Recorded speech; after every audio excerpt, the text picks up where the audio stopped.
Hey, YouTubers, this is Watchman Alexander Lawrence. You're with me live right now, joined by Gary Wayne. He's the author of the Genesis 6 Conspiracy, and I'm really looking forward to speaking with him tonight. He has some great insights. Every time I listen to him, he's just a fountain of knowledge, and so it's going to be a really exciting evening getting to speak with him for the next hour or hour and a half, however long he deems to give us tonight. So, Gary, thank you very much for joining me. Well, really happy to be here with you and looking forward to sharing some ideas and a very, very interesting conversation, and kind of hoping the audience enjoys it as well, because that's kind of what we're here for. So Yeah, absolutely. And as I was telling you before we started this thing, this is just going to be a brotherly discussion. This is not a formal interview. So we're just going to, knock the ball back and forth a little bit. But I do want to know how you got where you are and how the book came about. Get to know you a little bit for those who haven't heard of you yet, and just dive right into all kinds of topics that we have both been hitting in our work, which it's quite a bit of common ground from what I can tell. Now, I have not been able to get a hold of the book yet, just for financial reasons, but it is on my list to get in soon. I'm looking forward to reading it. So you might have to, just come at this as if the audience is not familiar with your work, but because the content is very similar to what I talk about on this channel and also what I've written about. I think we're going to fall right into it just fine, and people will already have a pretty good understanding of a lot of this stuff. But yeah, so why don't we just start from, is this your first book, Genesis 6 Conspiracy? And if so, what motivated you to write this? yes, it is my first book, and what motivated me to write this book is a little bit different than where I ended up at the conclusion of the book. So, and let me explain that. I'm by sort of passion when it comes to the Bible, more of a prophecy buff. And I'm also very much a history buff, and I'm very much a mythology buff. And what I really want to do is write books on prophecy. And this book does have some prophecy in it. But what I thought I would do is cut my craft of writing out on what I thought was going to be a short book. And somewhere along the the road to the Colosseum, this thing just sort of blew wide open, because all I was trying to do was connect Genesis 6, the giants that show up after the flood, to the end time, because I felt there was some interesting connections there.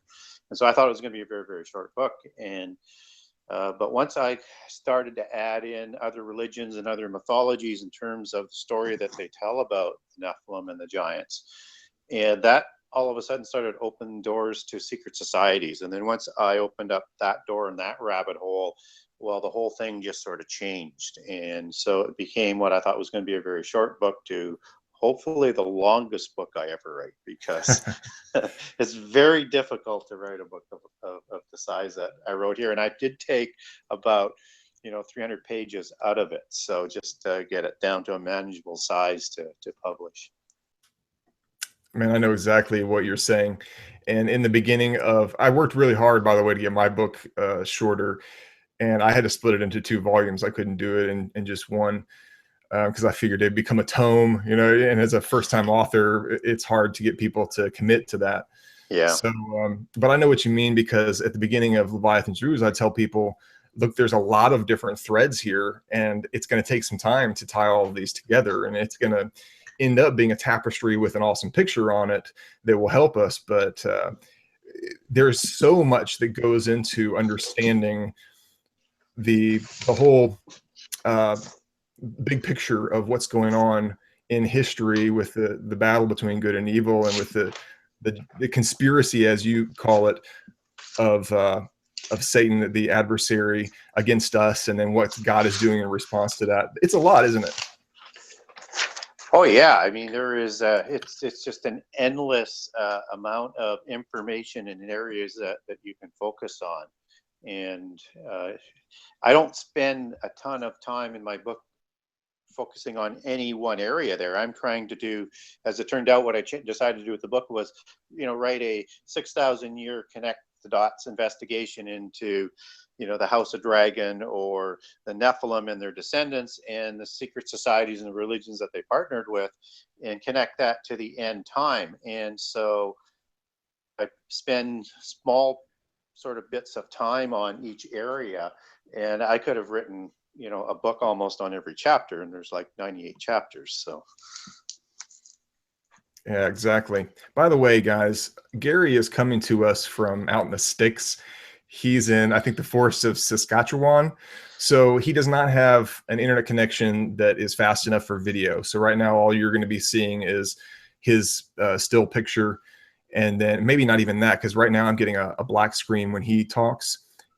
So we just have audio. I apologize for that, but he's out there for a while. So this is the only way we could do it. So thanks for your understanding with that. Yeah, let's launch right into what is your favorite part about Genesis 6 conspiracy? What did you most enjoy researching and looking into? Well, I mean, I loved researching the whole thing because I just love to ask critical questions. But I guess what intrigued me the most, and as I dug deeper and deeper into it and sort of, pulled back the layers of the onion, it was how closely other religions and other mythologies and the secret societies, all of the secret societies, how they view prehistory to how the Bible views prehistory, the things that they were doing over time after the flood, what they're doing today, and how they bring about the end time is very, very similar to what the Bible talks about, except that it comes from a polytheist lens as opposed to a monotheist lens where the Bible does. So I think that was the most stunning thing. But I came to a realization, and because I'm a prophecy buff at heart, that it made sense that to bring about the end time, it's got to be the evil forces, the ones who oppose God and the ones who oppose Christians, to do the work to bring about the end time and the rendezvous with destiny that they want to have. They want to have this showdown. And so it's going to happen. It's just that the timetable of when it's going to happen isn't on their timetable. It's on God's ordained timetable. And until the restrainer is removed, it's not going to happen. But that doesn't prevent them from being prepared and wanting to do it sooner as opposed to later. Mm-hmm. Do you think that the occult believes that they can win against Yahovah or Yahweh, and do you think that the fallen angels think that they can win against him? Yeah, and I'm glad you split that into two. So, and some people will disagree with me on this, because some people do believe that and say that they believe that the fallen angels and the demons still believe they can win. I believe they know they can't win. And after Jesus rose from the dead, that pretty much sealed it. They know how powerful God is and that he's omnipotent and he created all of them. They know that they could never win. And I don't believe that they thought they could overthrow God or ever will be able to. I think they were looking for a separate realm. Set up a separate realm. What did that? Separate universe, a separate realm where Lucifer or Hell or Satan, whatever you want to call him, can be like God in that realm, but not answerable to God. He wants to be like God. Everything they do is they want to be like God and what God has planned. However, the humans that they utilize, they believe they can win. And that's the lie that the demons and the fallen angels express to the people of the other religions and the people of the secret societies and the people that are planning this rebellion in the end time again and the rendezvous with destiny, that they teach as part of the religion that the God of the Bible and Satan are equals, because it's a dualist religion, good versus evil. And in their view, it's Satan that's good and the God of the Bible that's evil. And they don't like that God is God from their view, but they accept that. But they accept that they can also win, and that this is a eternal struggle in the dualistic polytheism. And we see that in movies like Star Wars, like The Good Force and and the bad force. And that's typically, what is going on there in terms of their belief system and our belief system. So the humans believe they can win, and they're going to be asked, all of those who follow and who are deceived by these religions and secret societies and belief systems are going to be asked to fight for their freedom, just like in Star Wars. And they are going to have to win their freedom away from the oppressing evil God of the Bible, as they like to talk about them. And they believe that they will win. And if humans do that, then they're going to amazingly receive their seat at this galactic table of universal species. And this, just join sort of the eternal ongoing struggle. So it's a little bit much for somebody who is strictly Christian to understand that they believe this. But it's true, they do believe it. That's why they want their rendezvous with destiny. And fallen angels don't slander God. They don't talk against God because they know how powerful he is. Demons don't tend to challenge God from accounts that I've written of. They use humans to slander God. And Antichrist will be a significant factor in that sort of arrogance and slandering God in the end time. He's going to say unheard of things against the God of the Bible.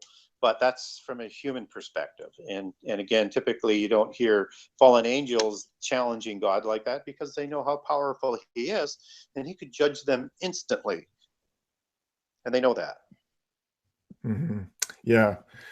So I agree with you that the humans who are being used and controlled by the fallen ones have no idea that they're on the losing side 100%, and the angels know that.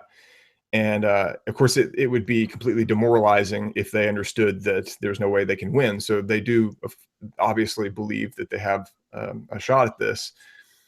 And I think that the angels following the cross probably know very well that there's no way that they can win, because that was the end of the legal battle, so to speak. I do tend to think that before the cross, the angels actually thought they had a chance, not to overpower God, but to win a legal case against him.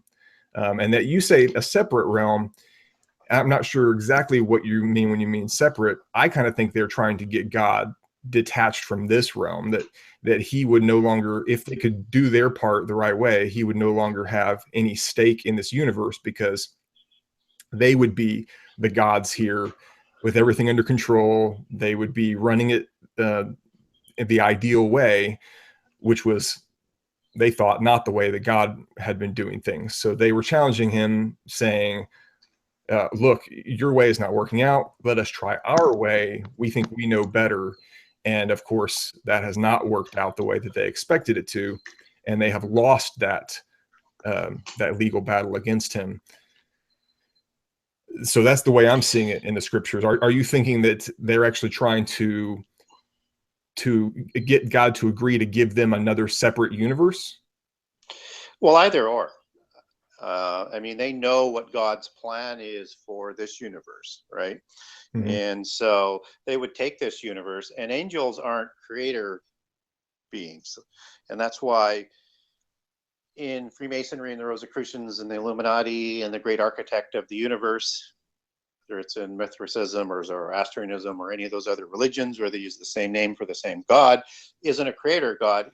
They believe that Satan created the universe that we live in today from the existing materials, but that he did not create those materials. So he's not a creator God. So they know that if they're going to have another realm, then God would have to provide them another realm. And they would take this realm as well, or this dimension, or this universe, or however you want to describe that. And then the second thing is I agree with you about the resurrection ended it. And I don't believe that when they made their rebellion, and then they first took the revenge on Adam in Eden, that they anticipated the resurrection. I think they were just trying to prevent Adam and his descendants from rising to be elevated over angels in the future time. And of course, I mean, God is omnipotent, so he would foresee all of this, but and he's greater than the free choice that he gave Adam and has given us. So it's still going to happen. And so I think all the way through is they were trying to prevent humankind either through enslavement or obliterating them from the face of the earth through the Nephilim in the antediluvian age, and all the other attempts over history to enslave us or destroy us.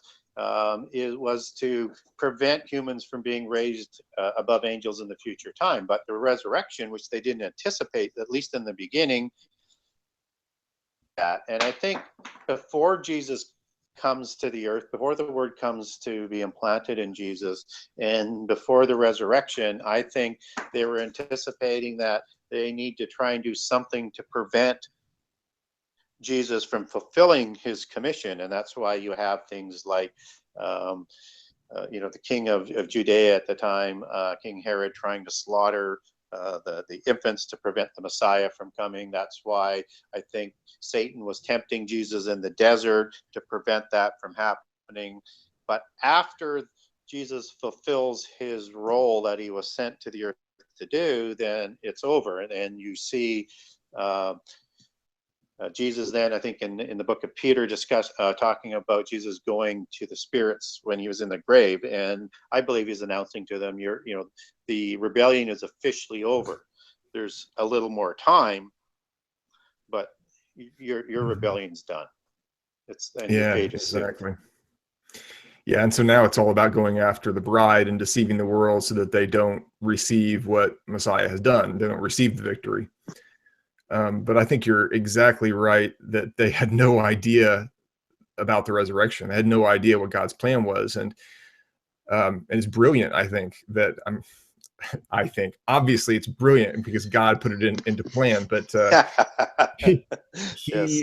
has intentionally made prophecy about the Messiah and a lot of other prophecy, but especially about the Messiah, very cryptic so that the enemy would not understand what was going on until it was too late. And he wouldn't have killed him if he had understood those prophecies.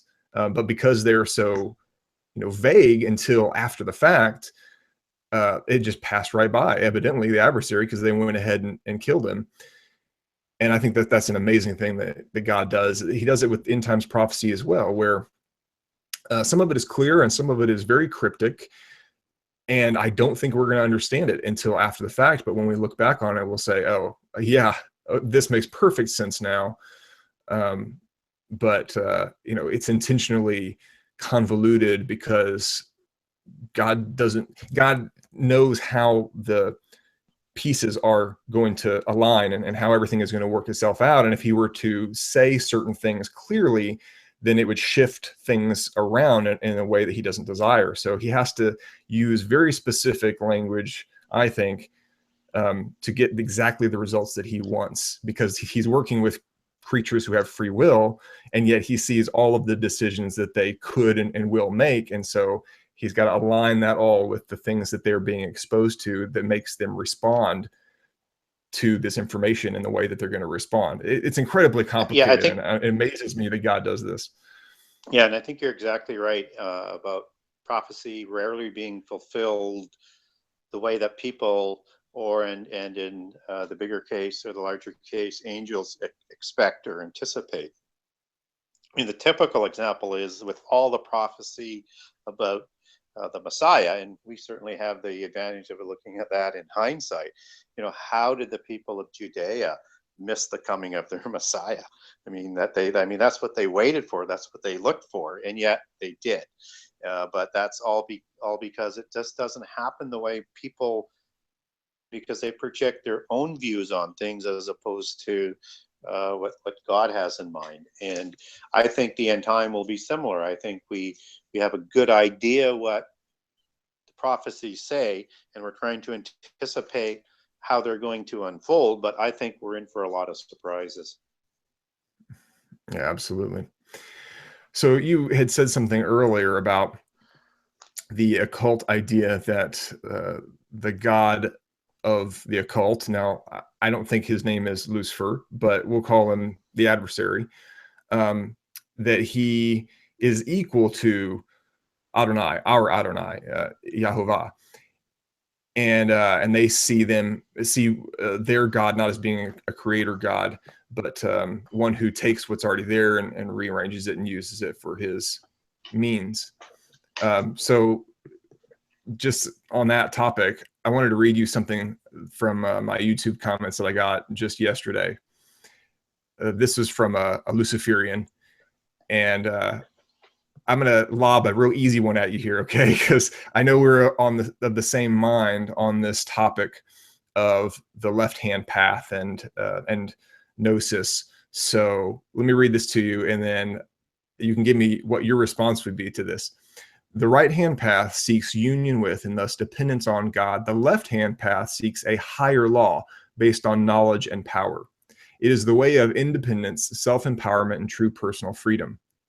Following a carefully crafted definition of a true adherent of the left-hand path based on two main principles, self-deification and challenge to the conventions of good and evil, the left-hand path is not evil, but part of our heritage and our deep-seated desire to be free, independent, and in control of our own destinies as sentient beings.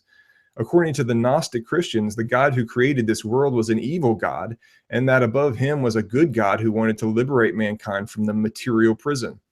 Satan was sent down to liberate mankind. After all, it was the serpent who had Adam and Eve eat from the tree of knowledge. And then he says the Abrahamic God is a real bloodmonger, and if you like serving evil, then you'll serve Yahovah, but support human freedom over tyranny, the left-hand path forever. So what do you think about a comment like that? Well, I think there's several different sects of Gnosticism, and some of the ones are actually, they call themselves Christians. They're Gnostic Christians, and so they can what they try and do is they try to weave back and forth between polytheism and sort of some of the biblical accounts, but not all of them, obviously. And they're trying to change it to a polytheist religion. And so typically in that understanding is they look at Jesus as being a prophet and somebody who existed, but a mortal prophet, and one of many, like Buddha or Muhammad or Zoroaster or Hermes or any one of the ones that they say are part of the enlightened ones that were sent to lead people to the path to godhood and enlightenment through knowledge. And so their path is a different path than the path that Jesus talks about. It's a different way, even though they use the same words.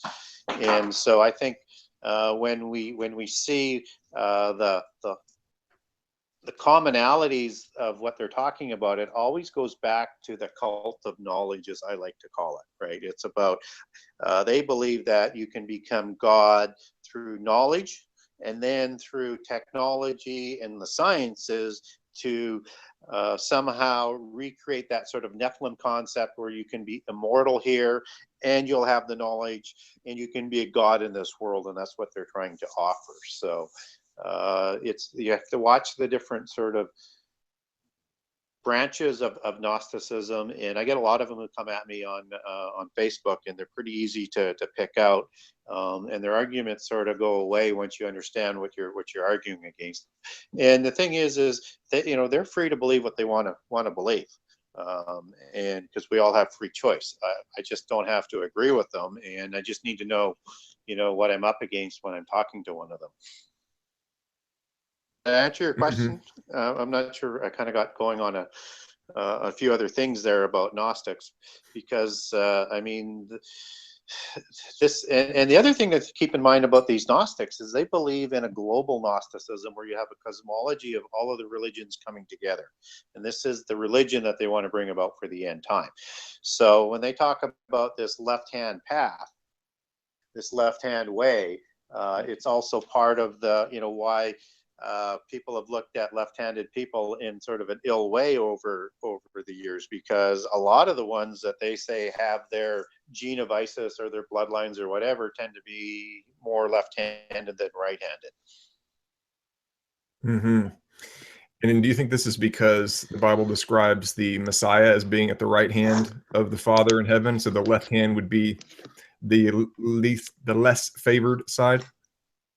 Yes, and everything they try and do is a counterfeit, right? So they're always looking to emulate it, but be slightly different.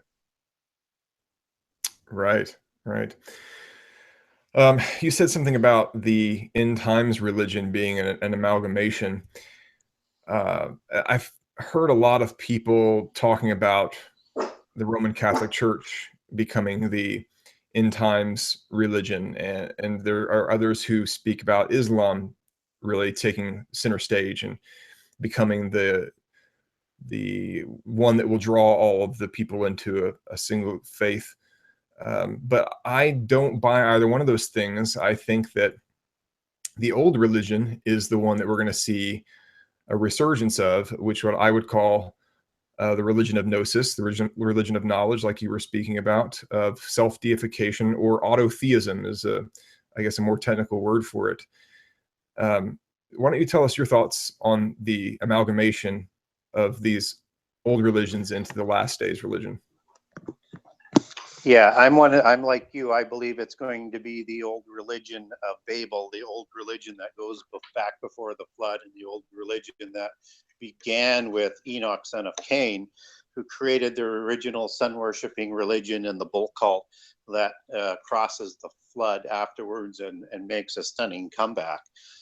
So I look at all, again, people trying to overlay and current things going on, and what they're seeing is what we're seeing is that typical trap. Why I think people are surprised at how prophecy becomes fulfilled, and we can see in Revelations that it's talking about Babylon. So this is the Babel religion that Nimrod and Hermes partner with, which Hermes isn't in the Bible. This comes from the occult side.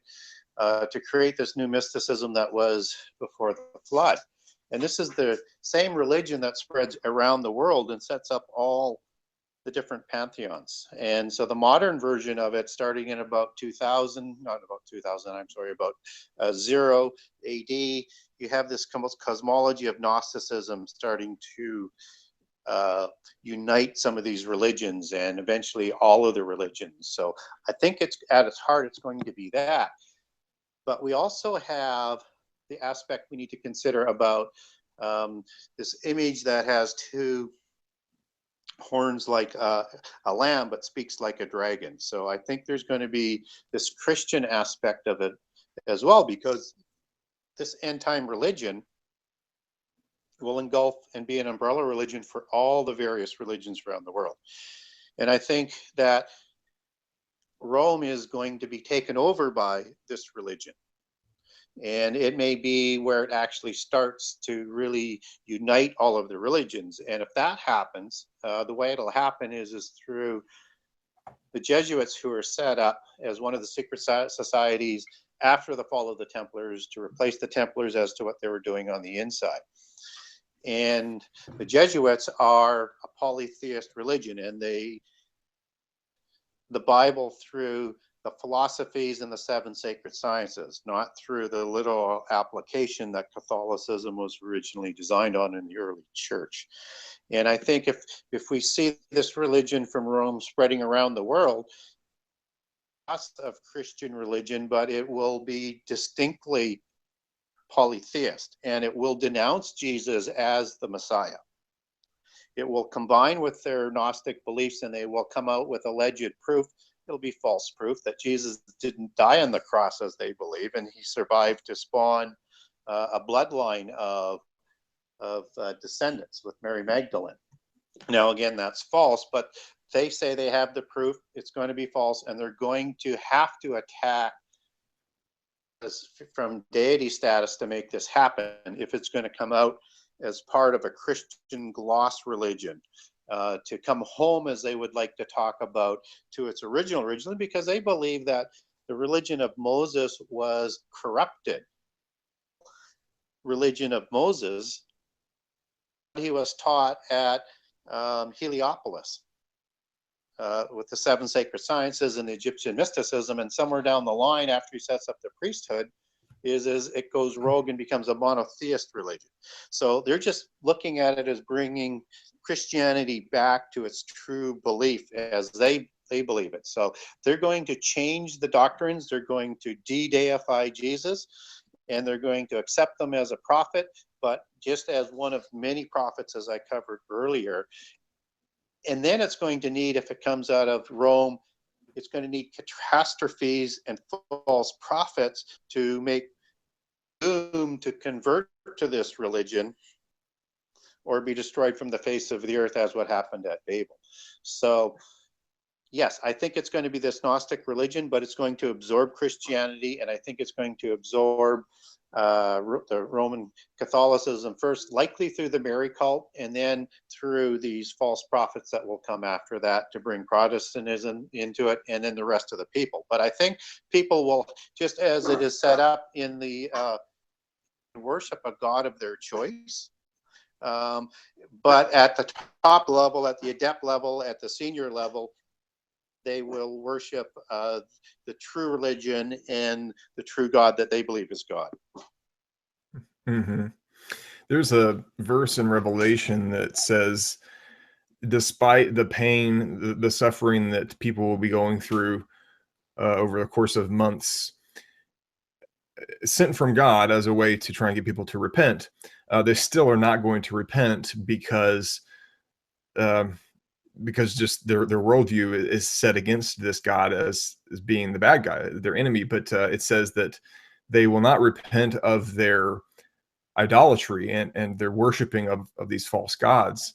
And so that's an interesting verse to me, because we have seen the world, at least the civilized world, especially the Western world, progress towards a naturalistic worldview and an atheistic worldview for decades. And that is starting to turn around, but that's what we have been seeing. And so it's a little bit confusing when you see, there's a lot of atheists and agnostics, and there's a lot of Christians, and there's a lot of Muslims, none of whom are polytheist. And yet the book of Revelation is telling us that it's sort of lumping everybody into one category and saying the world at large, will not repent of their idolatry. And I wondered for a while, what that was about. But I got to the place where I'm thinking the same way you are, that the ancient mystery religions, which were all polytheistic in different ways, but they really are all about the worship of many spirits. That's going to be the one that the world is embracing in the end. And of course, like you said, there's going to be a lot of different takes on it. It doesn't really matter exactly how people come at that, because the way is broad, right? The Christian way is narrow. You can't just go to God any way you want, but the mystery religion way is very broad. All falls under that umbrella of autotheism, self-deification, but and enlightenment, we could say. But yeah, you could have any type of pantheon that you want, really. That verse is very interesting to me. But you said a lot of stuff in that last there that was really interesting. For instance, the Jesuits. Right now we have a Jesuit Pope, don't we? To play into this, if at all. Yeah, so we do have a Jesuit Pope for the first time. And a lot of people, when he became Pope, called him the Antichrist or false prophet. I don't believe he's either. And what I'm going to talk about maybe is also not canon, not canon, but it comes out of the Catholic Church, and Father Malachi, who the 1200s AD prophesied all of the popes. And you may be familiar with them or not, and maybe some of the audiences are not, but attributed attributes to each one of these popes and listed them all out until the false prophet comes along in the end time. And by a numerical count, and there's two positions on this, we're either on the last pope or there's one more to come. But most people think by the count is we're on the last pope by Malachi's predictions. And so he was labeled as a replacement pope. and a anti-pope is what he's called, and a black pope. And so let me explain two aspects of that. So anti-pope, if you take that back as an antichrist, back to the Greek term out of the Bible, to using Strong's, you would see that that would be, the opposite of Christ, or a replacement Christ. And if you take that analogy to here, he could be the opposite of a pope, which is leading people away from God, which you can argue Francis is doing, and changing doctrine. But he's also replaced Benedict, who's still alive today. And that's the first time that's happened since about 1600, and I don't recall any other popes being replaced. The second thing was he's called the Black Pope. The leader of the Vatican is called the White Pope, and the leader of the Jesuits is called the Black Pope. So the first time we have a Black Pope, that's a replacement pope. That was predicted to be the last pope that would make the way for the false prophet by changing doctrine, becoming heretical, and to become more politically motivated, so that you can start to bring up the earth, the end time religion. And so that is in place for him to act as an anti-pope. But again, I don't put a ton of faith in prophecies that aren't in the Bible, but it's a very interesting coincidence. But it could be set up to again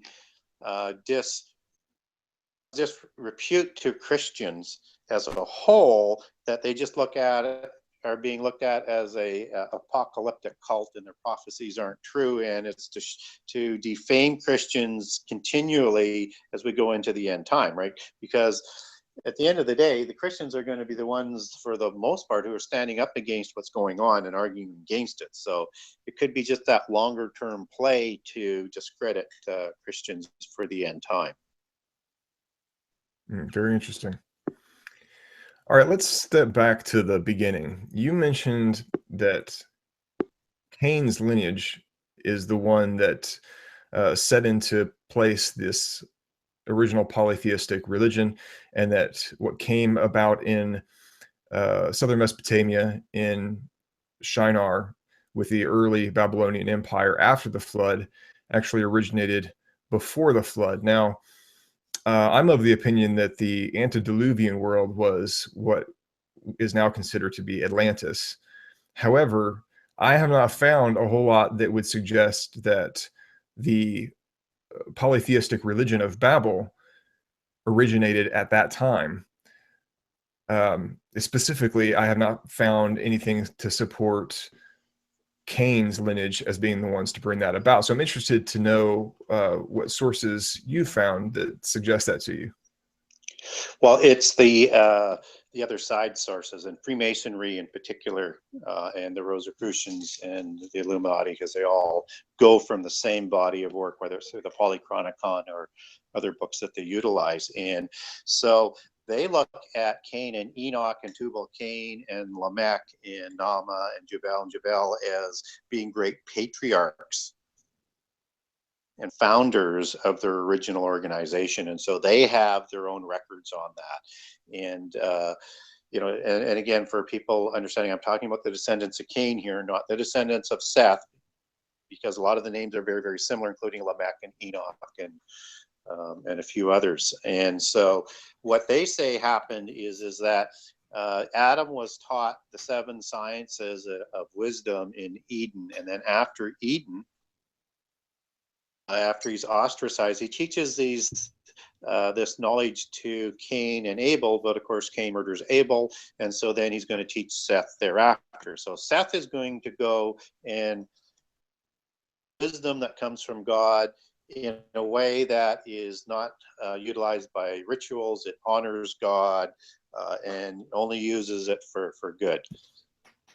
Cain does not repent of his rebellion and his evil ways, and he teaches this knowledge to his son Enoch.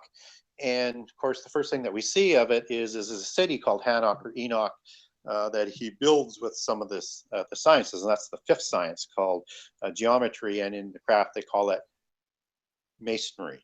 That's the 5th science. And so Enoch develops the 7 sacred sciences in a way that's going to lead people away from God, not honor God for anything, not give God credit for anything, and to honor their new adopted pantheon of gods, aka the fallen angels. Create this mystical religion of sun worshiping religion and initiation you see come up in Atlantis that you're talking about. And if you look at that, it's exactly the same sort of imagery and religion that Enoch is talking about, because in Atlantean mythology, an example is they are credited with inventing astrology through their wizards or their priests. But in the Masonic recollection, it's Enoch who creates astrology and hieroglyphs to write all of this new religion down, because they need to be able to pass on the technology and the information and the religion. And so this is the religion that and technologies that starts to develop, and they develop secret societies alongside of them that will come down through history and mystery schools, and they work in partnership. And then in Genesis 6 they partner with the Nephilim to usurp the kingships and on everybody around the world. Or warned by fallen angels that the flood is going to come, and they're preparing for this. They can't stop the flood, but they're going to create two pillars, the pillars of Enoch or the pillars of Lamech. There's 2 or 3 different legends on it. Most will agree from their side that it's the pillars of Lamech, which is more accurate, where they have the location where the 9 vaults of knowledge that comes out of Enoch's religion, which is 36,525 books stacked on 9 different levels, are hidden to survive the flood. And then there's also some information on the other flood about the religion. But Hermes finds these 2 pillars after the flood. He goes to Egypt and digs them out from under the pyramid where they're buried and brings them back to Babel and partners with redevelop the mystical religion and develop the sciences. And Babel City and Babel Tower are the first manifestation of these 7 sciences, because they're always trying to build things to honor their pantheon of gods. And so that's how this religion crosses the flood. It's the same religion as Atlantis, the flood through these 2 pillars.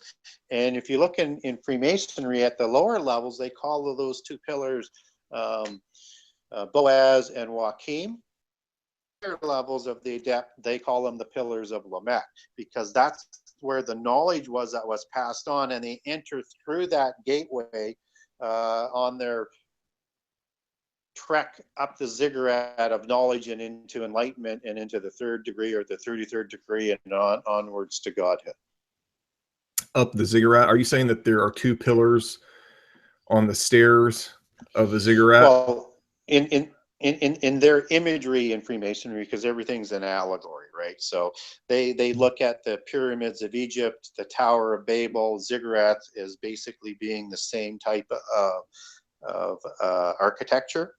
And so they look at climbing the levels of knowledge as like climbing a ziggurat, but they go through this gateway, and it's usually finished with an arch. So, and people will also call that the archway of Pan or the archway of Baal, or and many other names, but it's the same sort of ideology. Okay. So your audio was cutting out a little bit. Can you go back and clarify something for me? Where did Lamech and Enoch, not the good Enoch, the evil Enoch, where did they get this knowledge of advanced things early in history? Well, it comes down through Adam first, as God teaches Adam as they recant. And Cain teaches that to Enoch, and Enoch develops it to a whole new level. And then Lamech, in the 6th generation, takes it even to another level with a renaissance of these sciences. And then it's added to in their beliefs from the illicit knowledge from heaven, or the knowledge from the fallen angels, or the knowledge from the gods, that also sort of accelerates this knowledge. And Okay. I'll make the case that I think that the knowledge and the technology in the antediluvian age was greater than what we have today. And Oh, absolutely. that's how, yeah. And they had the power to destroy the world. And if I look at what Jesus says about for the end time is going to be like the days of Noah, and I look at the technology that we have today, and we're not in the end time yet, then that means that the knowledge that and the technology they had before the flood was still more advanced than what we have today. And I also think that we have to look at the days of Noah as well as before the flood and 350 years after the flood, which again includes Babel. Right. Yeah. Even if it weren't for the illicit knowledge that the Watchers gave to people after their sin, you have to think that mankind was smarter back then than we are now. I mean, they were closer to the original. There was less genetic corruption, and they lived for so much longer that if they had an entire 1,000 year, well, most of them didn't live that long, but if they had many centuries to be able to develop their ideas and to test things, that they would have gotten far more advanced than we can today, because we die off right about the time that we're really getting wise and smart and accumulating a lot of understanding. But these folks weren't. Now, of course, today we have the benefit of information being passed around very quickly and into everybody's hands without limit, really. And so that's our advantage and what's allowing us to become so advanced now. But back then, they could just keep on developing and developing um, from the initial stages of wherever their knowledge started. They could just take it on to great heights because of their long age spans, I would think. Well, exactly. And as what we're seeing is once it hits critical mass, then that knowledge just starts to double at shorter and shorter intervals. It just starts to feed on itself. And so I think that's one of the reasons why we're getting closer to the end time is that this knowledge is developing at a pace that nobody can really keep up with. So, and with the age of these quantum computers that are coming into place, it's not hard to see that technology could advance very, very quickly in the next 10 or 15 years. Yeah. Now, before the flood, the word says that the world was full of violence. And I think what people need to understand is that we're coming into that age again, where the world will be full of violence. We have very advanced weaponry that can cause great harm to a great many people all at once. And we're getting to a point where people are going to be willing to use those things. And as people's hearts get harder and harder, the interpersonal violence is just going to increase even on a small scale. I read prophecies in Daniel, in Revelation, in some of the apocryphal books like Second Baruch, which gets really detailed about this. And they all say that there's going to be massive worldwide war and great atrocities between people, even people who are supposed to be brothers or family or trust each other. They're going to turn on each other and devour each other. It's not going to be a pretty picture, but it's going to be like the days of Noah. Yeah, and I think if we look at end time prophecy, it's quite violent. I mean, and if the days weren't shortened, I mean, no one would survive. So it is going to get violent, but also, what is said before it's talking about violence. Let's say in verse 6:11, it says the earth was the earth also was corrupt before God, and the earth was filled with violence. Right? Corrupt is very, very important. That goes along with the violence. And if you take that word corrupt back to Hebrew, that's shakaf, and that actually means decay or ruin or batter or cast off or corrupt. And so we're talking about the whole earth was corrupt. And I think that was more than, I think that was one aspect of it and a manifestation of the corruption. But you have Nephilim as a corruption against the laws of creation being illegally made. And I also think that they had developed technology and done things to a level where they might be able to do DNA manipulation or genome manipulation. I think they probably corrupted most of the animal life, and I think they probably corrupted most of the plant life. And this is just sort of me extrapolating as opposed to what's written in the book. And I think that's why God called the animals to the ark, because he knew the ones that weren't corrupted. Hmm. Yeah, there are extra biblical books that say that uh, miscegenation was taking place in multiple ways, that many different types of animals were being mixed together and potentially mixed with human beings as well, which is just awful corruption of God's order, because he intended everything, every kind to remain in and of itself pure, and there not to be a mixing of kinds. Yeah, So just and that's why there's so many laws that come out for the Israelites, that so many of them seem to be applicable to what the Nephilim and the descendants of Cain did, from laws of not drinking blood, and that the blood's going to be accountable, and not worshiping idols, and not strangling animals for idols, and not crossbreeding plants, and not crossbreeding animals, because I think those were all corruptions and violations against the laws of creation that happened before the flood. right, right. So going back to the thing about the line of Cain and where his knowledge came from, that the occultists, the initiates, are saying that it came from God through Adam to Cain, and then Lamech or Enoch took it to a whole another level and developed it. So that's what the occultists are saying. Do you think we ought to take that with a grain of salt?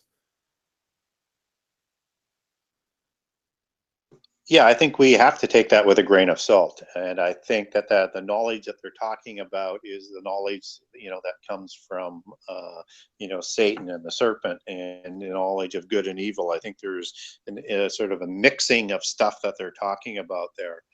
But having said that, I mean, Josephus also gives an account of the knowledge, but not to the same level that the Masons will. And again, that the Sethites are doing things in the way that God wanted to do, and had mostly becoming experts at astronomy because of their agrarian society.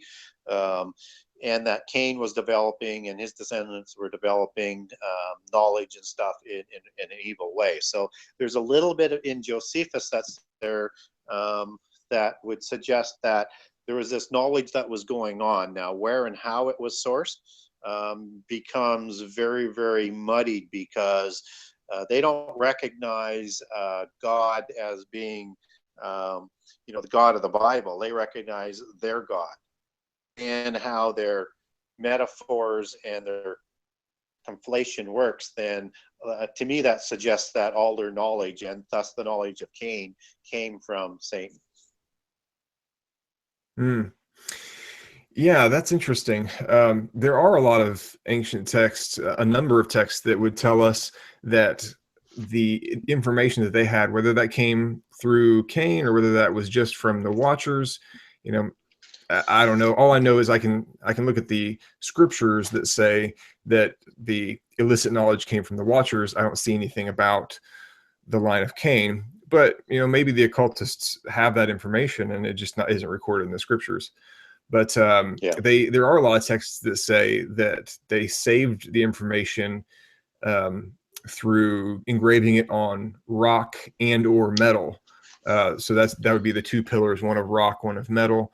And there are some that say that was buried underground under Giza, and there's others that would suggest other things like in the Promised Land. But evidently somebody found that after the flood. The Book of Jubilees, I believe, names the person as Canaan, saying that he found this and didn't tell Noah about it because he knew Noah would be upset, but he recorded it and took it and used it for his own means. And through him, possibly that knowledge found its resurgence in the early post-Diluvian world.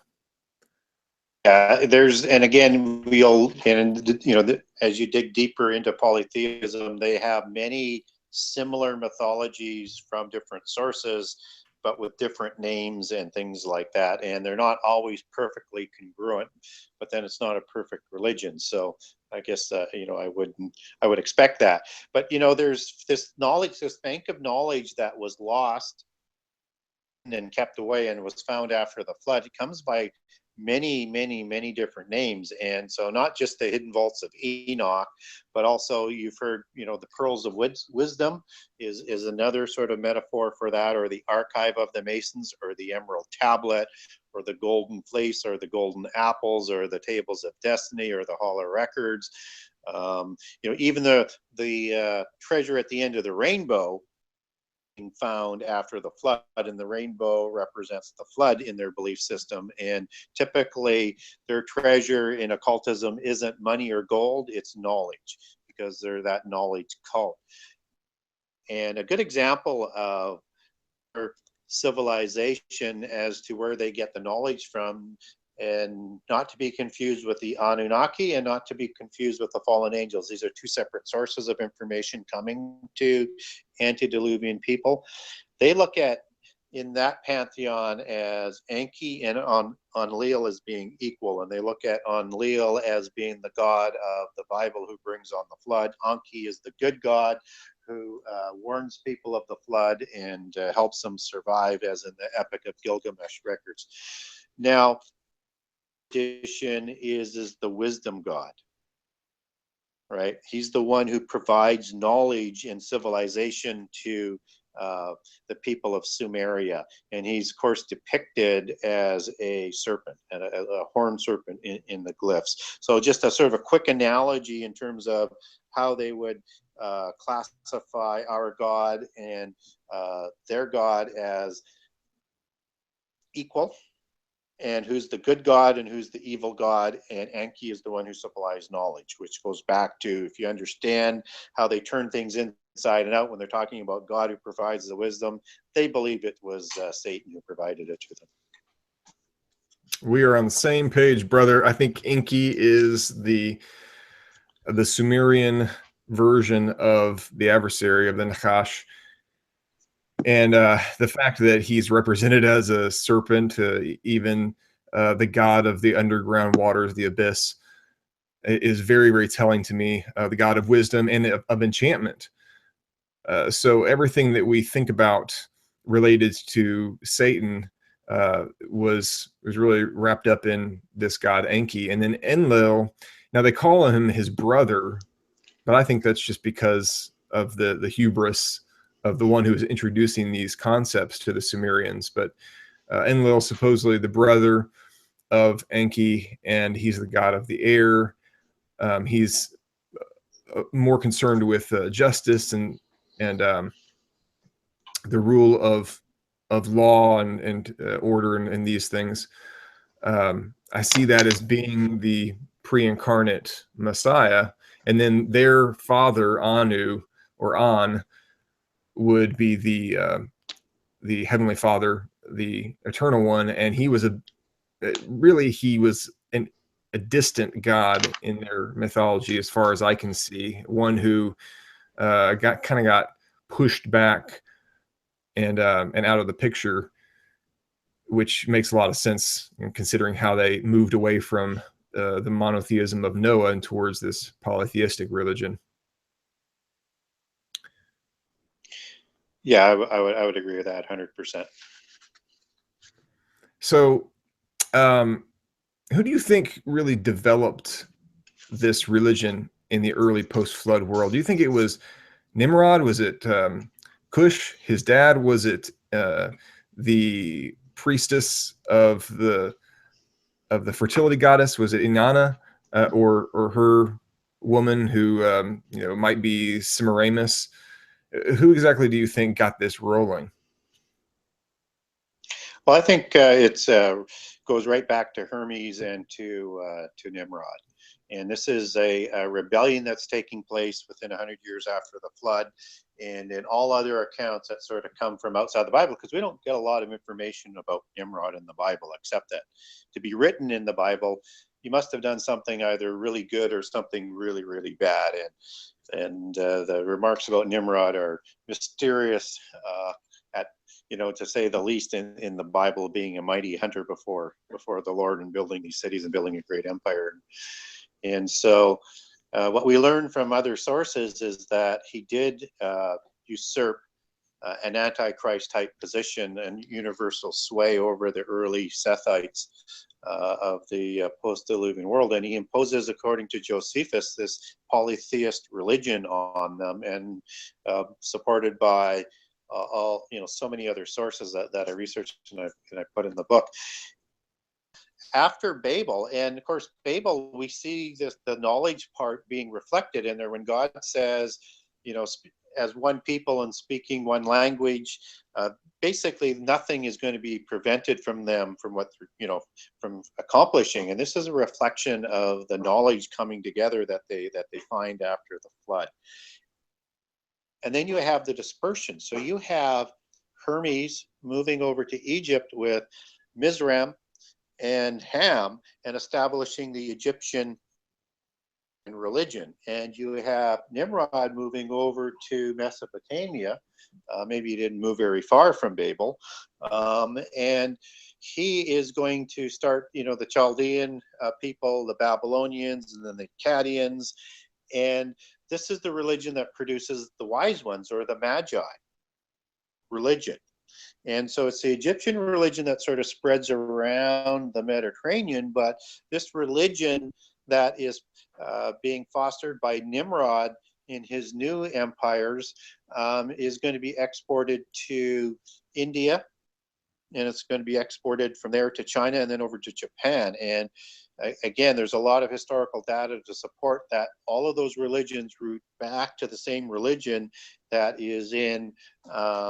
was in Mesopotamia. And even from how the seculars and the Hindus look at it, they look at it as the Aryans that split into two, and one taking the religion of Zoroastrianism down to Mesopotamia, and particularly with the Mitanni Empire, and the other one splitting off and going to India. So you have all of this sort of being connected back to these two pillars, which is why Babel is such an important story. And these are the two main religions, which are the same religion that spreads around the world. And so it's not hard to see why all of the pantheons, even though they have different vernacular names, are essentially the same. Mm-hmm. Yeah, interesting how it spread across the world so quickly. I mean, the archaeological record shows that this kind of polytheism was just everywhere all at once, almost.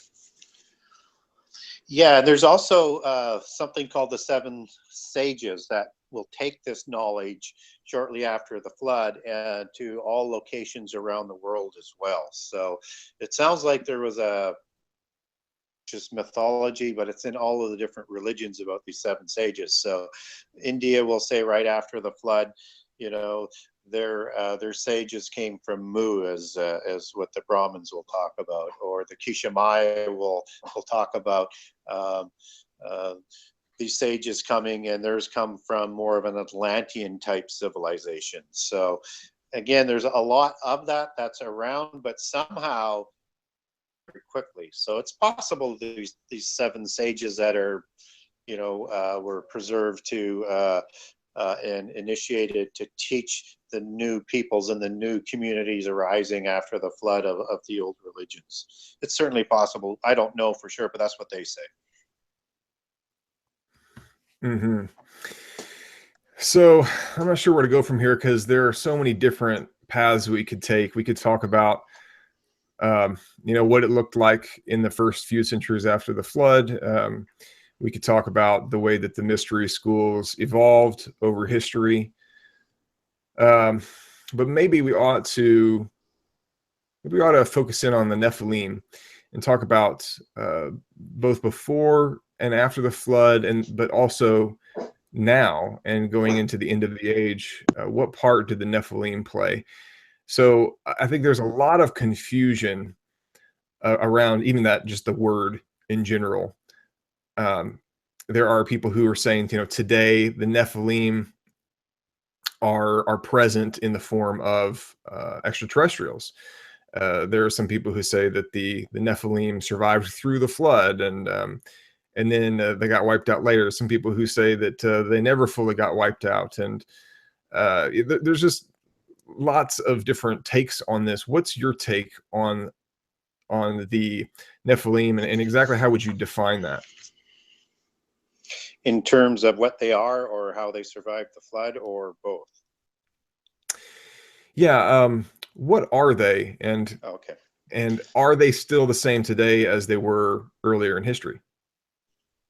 Yeah, so for the most part, I don't believe there's, and if there are, they're hiding in caves and remote areas. I don't believe there's any true giants roaming around right now. I believe there's descendants of the giants, and I think those came down through the bloodlines of the royal families as they usurped the kingships both before and after the flood. Um, but I don't believe that we have, giants that are roaming around. I think we would probably know about them if they are. And I know there's some accounts like the Afghanistan one, so it's possible, but it's a little bit more speculative. But the first thing we need to understand, though, is what exactly were these beings, right? So they were. If you go back to Genesis 6:4, I mean, these are created from the sons of God who copulate with human females. To create giants. And giant goes back to Hebrew to the word Nephil, which is, you add the I am as one, so it's the Nephil ones. And these are basically, that roots back to a word that's called fallen. But they were known as a race of giants that are produced from this offspring. And you would take a supernatural being to produce a giant, a hybrid sort of being, because two humans couldn't produce a giant. And they're also called the mighty ones and the men of renown, and that goes back to Gibberim and Seth, as you take that back to Hebrew.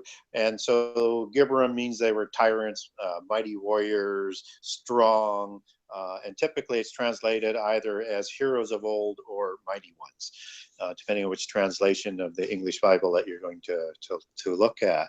And so these were monstrous type beings, and they were very fleet of foot, just as the Afghanistan account notes. Again, whether or not they're just picking things that's known out of prehistory to make the story, who knows, but the Titans were also very fleet of foot, very dexterous. So these weren't just sideshow freaks, they just weren't tall. These were strong, muscular, very physically agile giants, and very, very quick. And so They weren't descriptions lumbering. that, no, they weren't lumbering, they were speedy, very nimble. And they were, the average height to width ratio of a human is 3-to-1, whereas the Nephilim were 2-to-1. So they're very, very broad. And again, if we look at Goliath, and I make the case in the Bible and connect them back to the Rephaim, which were giants after the flood. And you take the cubits, and there's two measurements for cubits. Typically, is 18 inches as a common cubit, and 21 inches as a royal cubit. That's going to put Goliath 9'9" to 11.3 inches, I think. And Og's bed would put him, at somewhere between 12 and 14 feet. So even at that point in time, over 2,000 years after the creation of the Nephilim before the flood, there's still these monsters. And in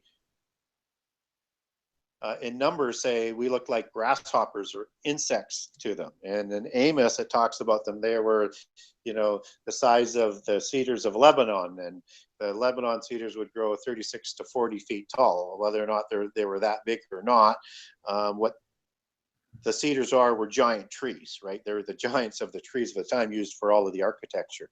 So these were monstrous, powerful beings that could have easily usurped control and kingships just because of their size. And then partnering with the descendants of Cain, the mystical religion, and the fallen angels, you can see how they were able to usurp the antediluvian world. And we get the same account of the creation of the giants all around the world. And the best one to utilize, I think, is the Atlantis one that we were talking about earlier, that you have Poseidon, who is the god of the sea. He marries a human female by the name of Clymene, and he produces 5 sets of Titan twins to rule his 10 empires of the antediluvian world, of the Atlantean Empire. And it was more than just a continent. And Which is so interesting because the book Titans, of Revelation also says 10 kings will rule in the end times, yeah, and sort that of the new Atlantis.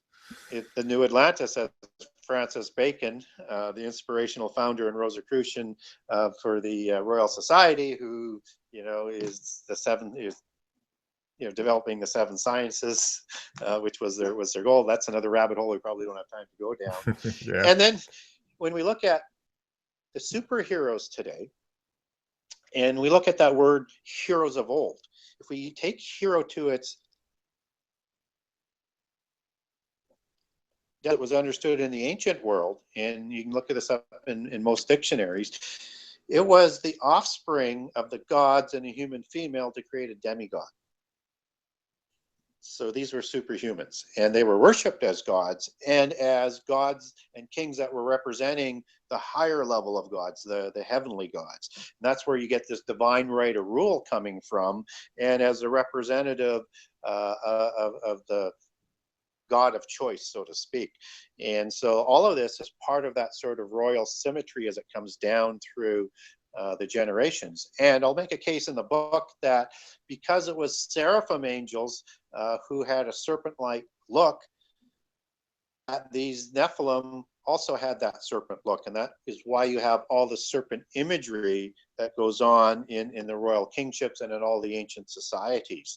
And we actually get descriptions of these serpent-like kings out of whether or not it's Atlantis or it's out of Kishimaya or out of Native Americans or so many other places around the world, that these demigods were thought of as serpents because they had that serpent face. And just as Anak, when you take that back to Hebrew, has a long neck.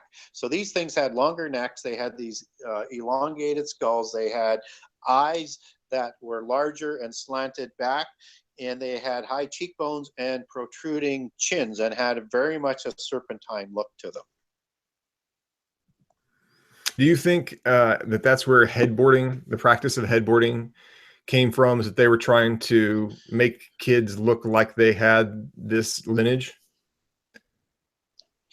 Absolutely. And again, you see a lot in the archaeological discoveries of humans that they think were mostly priests and children that they're raising up, because these were still part of the noble class, that they're trying to emulate the gods that had the serpentine look. Couldn't do with binding the skulls, though, is this create a larger cranium. So you can create that sort of elongated look, but you don't increase the size of the skull, which these larger and elongated skulls are significantly bigger than humans. And the ones that are bound still have those sutures that go along the back of the skull, whereas the giant ones don't have any sutures. Right, exactly. Although it almost seems to me like we have 2 different lines developing here, because there's a number of descriptions of giants that never say anything about them having a reptilian appearance like that. You'll hear things like, red hair, 2 rows of teeth, but white skinned, sometimes 6 fingers, 6 toes, things like that. But then you have this other group that seems to be more about the elongated head and some of those other features you were talking about, the eyes and the cheekbones and such. Yeah. So Are what there goes 2 along with things happening? no, they're just partial descriptions. And again, if you get back into the root of it, so and particularly out of the sources that I mentioned, out of Greek history and out of the Americas, there was 2 colors of hair. And 2 colors of eyes. They mostly had white skin for the most part, but they either had red hair and hazel or green eyes, or they had blue hair, blue eyes, and blonde hair. And they came along with those other facial descriptions that I described. And so the Hopi, for example, actually described them as the Snake Clan that started their civilization after the flood that came from this island in the Atlantic. So there's two different accounts of them. It's that you're getting partial descriptions, but you also get complete descriptions in these other accounts that I'm talking about. Okay, very interesting. Good to know. So the whole subject gets a little bit sticky because the Nephilim survived the flood somehow. So the Watchers, these fallen angels, they mate with human women. They have children, which are the Nephilim, which have angelic spirits, but they have human bodies. And according to the Book of Enoch, when the giants were killed off, their spirits, because they were angelic, continue to wander the earth because they don't go down to Sheol like a human being would. But then God wipes out everything because of the corruption, like you talked about earlier. And yet somehow these things survive through the flood. Now, I have my opinion on that. I don't think the spirit of the angels, the Watchers, was able to come down, but evidently something about the giantism did come through probably Ham's wife. So after that, why is the lineage? So first of all, what do you think about how that happened? And second of all, why is the lineage of these giants important? Okay, so the first thing is there's basically three main groups or areas as to why we see giants after the flood. You mentioned one. I call that one on the ark somehow. So maybe the wives of the sons are corrupted. And in Gnostic accounts, they'll say Ham was a giant, or Ham and Japheth were giants. And in other accounts from the Gnostics, they'll say everybody was a giant on the ark. And in some Gnostic accounts will have Tubal Cain surviving the flood by hanging on to the ropes, as what Jewish mysticism has Og hanging on to the ropes of the ark. So however which way you want, that's one classification. That's the lowest one on my hit list, but I recognize it's a possibility. I can't discount it. And what we don't know is how they do it. The Bible doesn't tell us exactly how. So no matter which one we go with, is speculation. The second grouping is somehow on an ark or with the help of fallen angels, because in all other mythologies around the world, you have gods going and helping giants to survive the flood. Let's say at the Epic of Gilgamesh, for example, you have the gods going to Utnapishtim and warning him of the flood. In the Epic of Gilgamesh, he's telling the story to Enkidu. Both of those two are demigods, 2/3 god, 1/3 human, just as Utnapishtim was. So this is a Nephilim story. It looks like the Noah story on the macro level, but when you get into the details, it's a giant survival story. And the whole family of Utnapishtim or Ziusudra, depending on which translation you're going to take that from, are giants. And he's the archetypical giant to survive the flood and repopulate. And if you get into the Greek one, and the Gnostics will use this one as well, like they'll call Pura Noria there, which is a play on words for Nama, of the descendants of Cain, and she married and cavorted with giants all of the time. But it's Deucalion to focus on. Deucalion is the son of Prometheus, and whether or not Prometheus is a titan or a god, and I think there was one of each in Greek mythology, still makes Deucalion a Nephilim. So we have all of these giant stories surviving the flood on another ark, or on top of a mountain, or a Makaseth, as in the Gnostics will talk about, in a cloud, and there's some other mythologies under. Somehow they're helped by fallen angels as the other classification. I rate that a little bit higher because of all of the other all the other stories around the world. But where I put my personal belief, and again, as I said earlier, there's no fundamental smoking gun statement as to how they survived the flood. I look at second incursion after the flood. So the first angels who are impassioned and violate the laws of creation before the flood, they get imprisoned, but not all of them do. So the ones that weren't impassioned or weren't totally evil and did horrible things that were part of bringing down the antediluvian world, are still out there. And we have a second incursion of fallen angels after the flood to recreate giants, just as Gilgamesh and Enkidu are recreated after the flood in the typical copulation way of the gods and human females.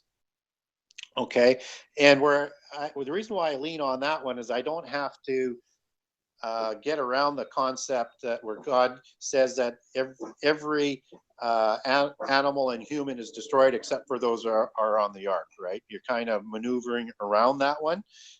Even though Nephilim weren't created by God, you could say from a legal perspective that he only destroyed everything he created. So because the angels created the Nephilim, the Bible's not in conflict there. But the statement that points me in this direction and keeps everything simpler goes back to Genesis 6:4. And that line says, there were giants in the earth in those days, and also after that, when the sons of God came unto daughters of men, and they bare children of them, which were the mighty men and men of renown. And so the way you can look at that is the sons of God went to humans before the flood, and then they came after the flood again. But it's a bit ambiguous, so you can't just sort of say that, aha, that's it. So I'm open to all the possibilities, but at the end of the day, is we don't know how they crossed the flood. Mm-hmm. Yeah, you're right. There's no hard and fast explanation for that, which is frustrating. It leaves us wondering. One of my biggest problems, I have several reasons for thinking there wasn't another incursion after the flood, but one of my biggest problems is that the idea that God would allow angels to continue to do this. So, first of all, the idea that fallen angels can just take on human flesh whenever they want to, but also the idea that God would have wiped out the world and yet still left open the opportunity for the angels to do the same thing again. It seems to me like if I were Satan, the strategy that worked so well before the flood that God had to destroy everything as a result of it would be the exact strategy that I would return back to, but I would redouble my efforts. I would send every fallen angel that I possibly could to go copulate with human beings and produce these hybrids so that I would corrupt everything again in a very short order. And yet that hasn't happened. So why not? What would prevent that from being the tactic that he would take? You can also use that argument as to why he would allow a corrupted being on the ark to have either genes or the bloodlines of the Nephilim to corrupt the world after the flood as well. So I think you can look at that sort of argument both ways. But as I said, is that nobody really knows. So everybody needs to sort of decide. But what we do know is there's giants after the flood. And another reason why I lean a little bit away from people being on the ark, or genes of the wives, or however, or Ham, or however you want to look at that possibility, is that descendants of Ham intermarry into the giants. But it's not clear in the Bible that says that they were giants. And so I look at the giants who show up after the flood that are pure, as opposed to the ones that are intermarried, like the Amorites, for example, or the Hittites. But if I look at the Rephaim and the Anakim and the Avim and the Emim and the Zamzuzim and the other names that are listed, the Horim, these ones are unaccounted for through the Table of Nations. Ham comes through the Table of Nations, but Rapha doesn't, who's the father of the Rephaim, and Arba doesn't, who's the father of the Anakim. But we can take back through the Bible a connection that links these people who are not in the Table of Nations back to Nephilim. And basically through Numbers 21, we learned that the Anakim are descendants of Nephilim. And then later on in Deuteronomy, we learned that the Anakim are also Rephaim. So you get a connection that goes back like this. That means then if the Anakim are Rephaim and the Anakim descend back to the Nephilim, you have the two major productions of giants listed in the Bible, Anakim and Rephaim, going back as descendants, as Numbers 21 says, of Nephilim. And you have Emim, and you have all those other names that I named as being also called Rephaim. Now, there's also a few other giant nations that where does Seir come from, and he's a Horim, and you can say he comes from the lineage of Cain through Heth through some apocryphal books, but actually it doesn't even say that. It actually, I mean, Heth is a father of the Hittites, not the Horites, so there's no real connection there, but these beings show up. And they're unaccounted for through the nations, but in the Sodom and Gomorrah area where the Canaanites are interbreeding, they're interbreeding with, I think, these Rephaim and the Anakim who are also located there. Mm-hmm. Very interesting. Yeah, we could go back and forth on that for a while. That's an interesting topic. I know we don't have time. It's fascinating, isn't it? Yeah, it really is. Yeah, and you know, you've got Og, who is called the last of the Rephaim, and the last surviving of the Rephaim, which makes no sense. And I never believe the Bible is in contradiction. And so, because Og is killed before Joshua leads the armies across the Jordan, and they're fighting Rephaim that are in the land. And by the time of David, you also have Goliath, who comes from Rapha, or the Rephaim, as well as part of the giants of Gath. And if Og is the last of the Rephaim, it makes no sense. So what are they saying? Did Og somehow survive the flood? And that's recorded, you know, 3 times with similar wording: Joshua 12:4, Joshua 13:11-13, and Deuteronomy 3:11. So to me, this whole subject is just so fascinating, because the more you dig deeper, the more questions you might have, and it's hard to get to the bottom of the story. So one possibility there, and this is something that you know, I need to refresh myself on, because I have forgotten a little bit about all these different tribes. I know at one point I was looking into it carefully, and it's been a while, but to me, the Rephaim is more of less of an ethnic group and more of a particular lifestyle, a way that they were operating that had to do with calling up the spirits of the dead giants. So you have to do a little bit of study on, you know, what Rapha means, but and some of the archaeology around the people in the land that were engaging in these kinds of practices. But it seems like they were actually necromancers, and they were calling up the spirits of the dead giants and using them, or gaining knowledge, or getting them to do certain things for them. And so perhaps Og was the last of the first group that was really known for that and called by that name because of their practices. And then later on, there were other groups in the land who started to do those practices also, or who revived them. And so then they also became classified as Rephaim because of what they were doing. Well, most of the translations, most people are using the King James Bible, and Rephaim's only going to come up 2 or 3 times. But except for those areas, those 3 areas, twice in Numbers and once in Genesis, anytime it says giant in the Old Testament, that's Rephaim. And if you take that word back to Strong's, it'll show you the Hebrew word that says Rephaim. So these are many peoples. I mean, they're just not a few priests or anything like that. And what's interesting as well is on some of the archaeology of the Rephaim. Maybe, I don't know whether you're familiar with Gigal Rephaim, but it's like this Atlantis type style of megalith, and it's called Gigal Rephaim, and it's variantly known as the Wheel of the Rephaim, or the Wheel of the Spirits, which is what you're getting at, and the Wheel of the Ghosts.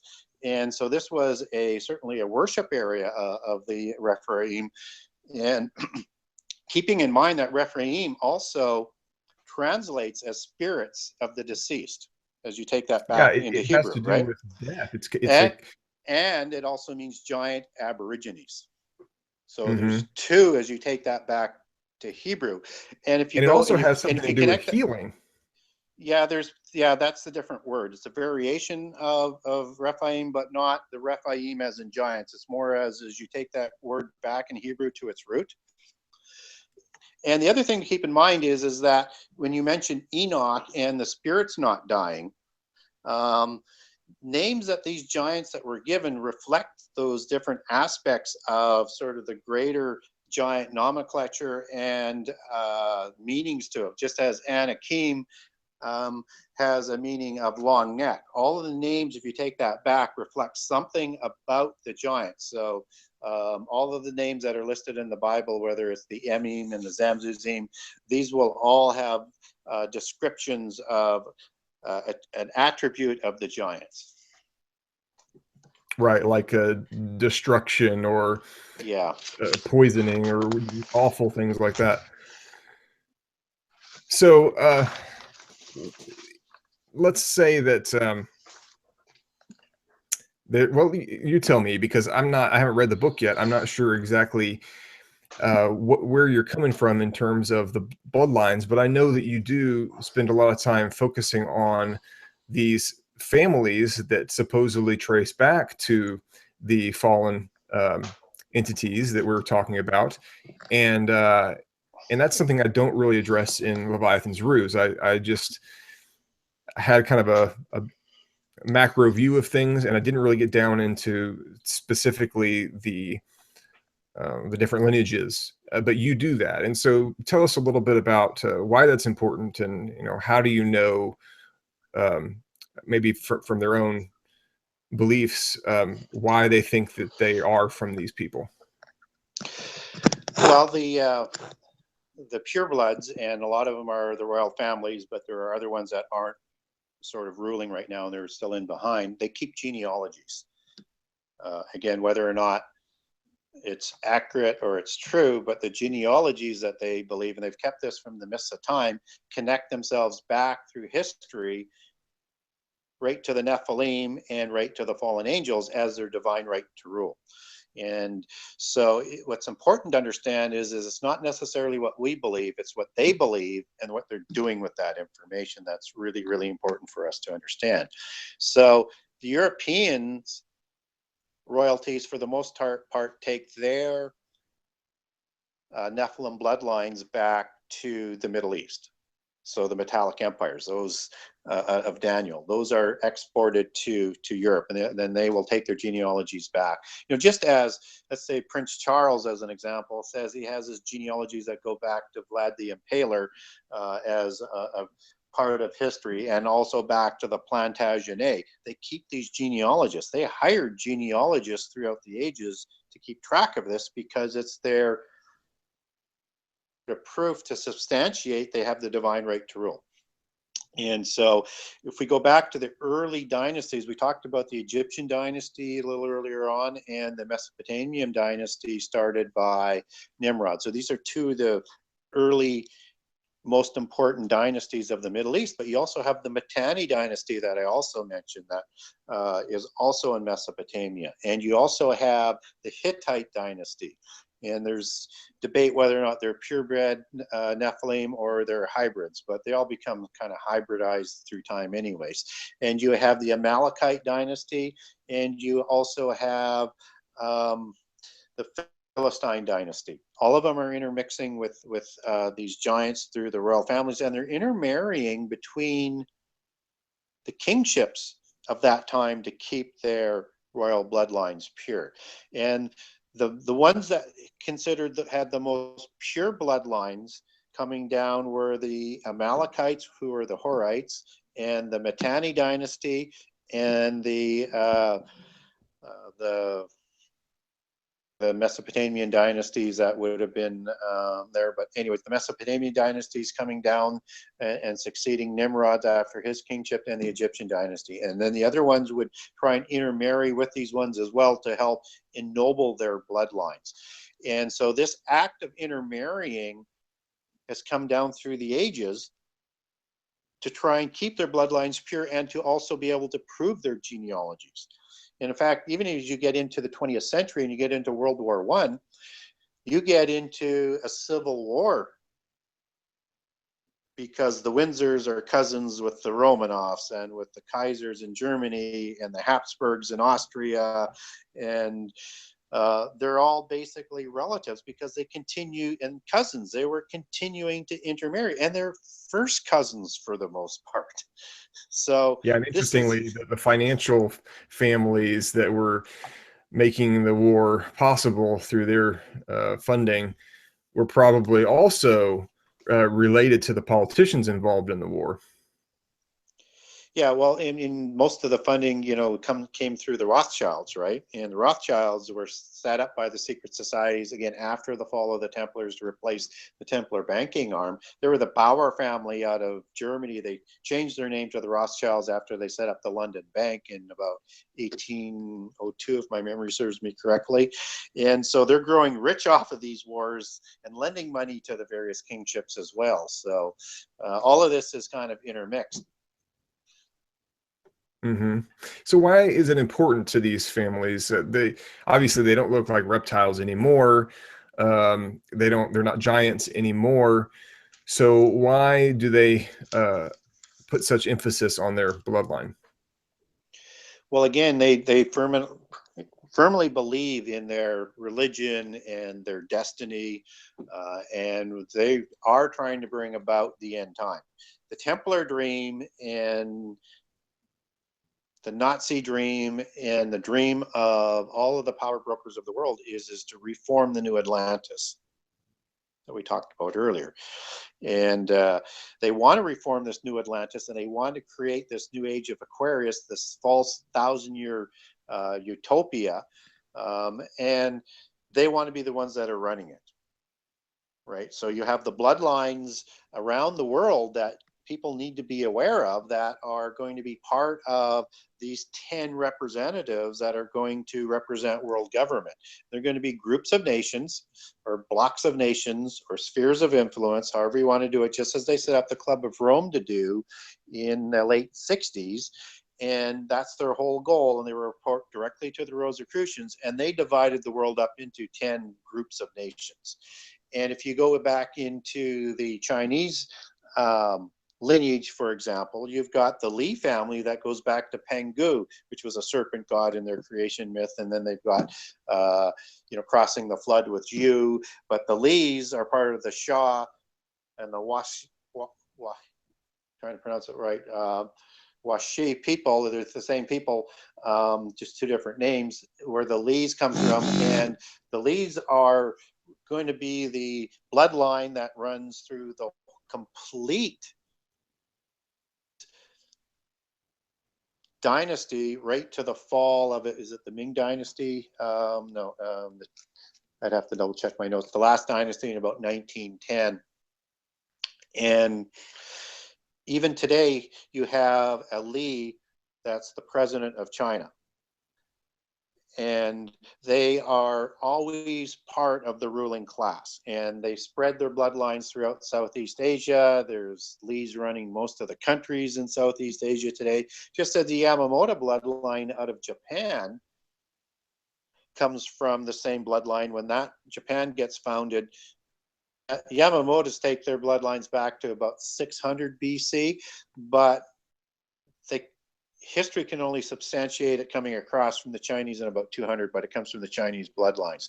Just as most people aren't aware of that in Central America and South America, the original kings that were killed by the Spaniards, their families weren't wiped out. And that those noble bloodlines were given noble class by the Spaniards in the 1500s and were intermarrying with the bloodlines out of Spain and Portugal all the way through. These bloodlines exist today, and they're going to come, I think they're going to come back as part of that, as descendants perhaps of those metallic empires, just as Daniel 2 talks about the last 10 empire of 10 toes. that are iron and clay, that the descendants of these metallic empires, the gold, silver, bronze, and iron, are going to intermix with the offspring of humans. So there's going to be some tension there. There could be some leaders that aren't Nephilim, but there's certainly a mix of these descendants of these monarchies and dynasties coming through time with the humans in the end time. That was a mouthful, eh? Very interesting. Yeah, it's a lot. It's a lot.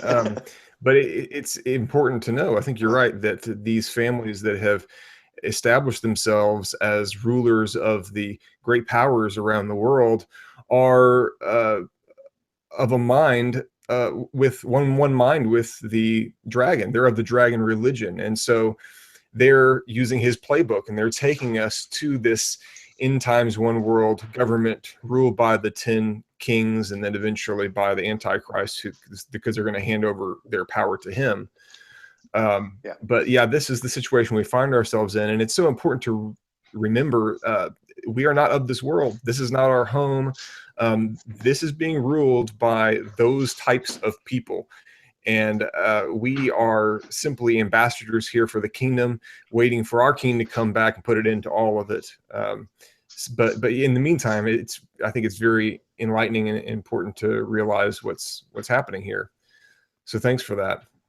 Yeah, and I should probably cite the verse that I was talking about. That was Daniel 2:43, where it says, "They shall mingle themselves with the seed of men," which is a very bizarre statement. It is. It's a strange one. And there's a lot of people that would take that and apply it to the ET phenomenon and the way that they're doing genetic manipulation and some weird stuff with people on a regular basis, it seems. So yeah, it's hard to understand how they get that coming out of the various empires of human history and turning that into ETs, but they do that. Yeah, so it's interesting to hear another take on that, which might be a little more down to earth. So I've kept you for long enough, and I've loved it. I really enjoy talking to people who get it. So thanks for having the conversation tonight. Well, thanks for having me, and hopefully we've raised some curiosity with your audience, and hopefully they'll take the information and dig a little bit deeper, because it is a very, very, very interesting area to dig into, and I think it's going to be important to understand these things as we go into the end time. Otherwise, you risk being deceived, and of course we know that even the elect will be deceived if that were possible, and seemingly it will be. So we need to understand what the other side is doing and how they plan on deceiving us. Exactly. So people can get deeper by getting your book and digging into the hundreds of pages of really good information that I know that you've put into that. I'm looking forward to it myself. Can you tell people how they can get a hold of that? Yeah, you can get a hold of it through Amazon.com, Amazon.ca, Amazon.uk, Amazon around the world. They also, on Amazon, is a Kindle version, BarnesandNoble.com, through most online bookstores. It's available through.